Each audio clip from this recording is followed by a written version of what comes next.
সকাল সকাল বেরিয়ে পড়েছি বাজার করতে। এখানে সবাই খাওয়া দাওয়া শেষ করে সোজা বেরিয়ে পড়বো, মার্কেটে যাব।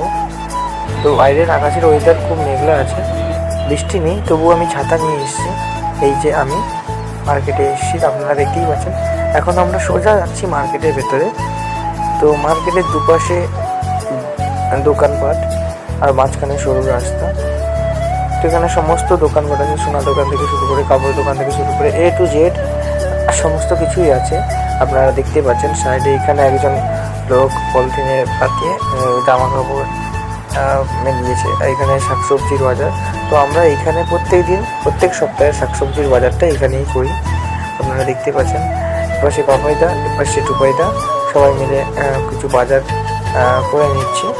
এই সব থেকে আশ্চর্যের বিষয় হচ্ছে এখানে বেশিরভাগই যারা ব্যবসায়ী তারা মহিলা ব্যবসায়ী।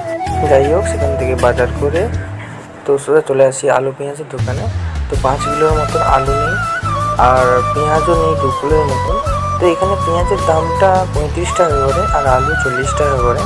তো সেখান থেকে বেরিয়ে সোজা চলে আসি মাছের দোকানে। এখানে মাছের যা দাম, বাপ রে বাপ! আপনি এখানে আমাদের এখানে বলতে গেলে যে নোনা মাছ আমরা দীঘায় যেখানে থাকতাম সেখানে 30 টাকা 35 টাকা করে, 250 40 এরকম করে হয়। আর এখানে 300 টাকা 400 টাকা কিলো হিসাবে মাছ, নোনা মাছ। তো যাই হোক, অনেকদিন পর মাছ খেলাম। তো পটল মাছ কিনেছি, পটল মাছ 10 পিস 280 টাকা দাম। তাছাড়া আপনারা দেখতে পাচ্ছেন এখানে মাছের সঙ্গে সঙ্গে শামুকও বিক্রি হয়। এখানে সবাই নাকি শামুক খায়। তো আমরা কাছে খুব ইউনিক লাগলো এই ব্যাপারটা।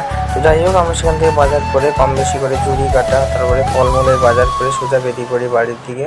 তো আপনারাও সবাই ভালো থাকবেন, সুস্থ থাকবেন। চলুন দেখা হবে নেক্সট ভিডিওতে।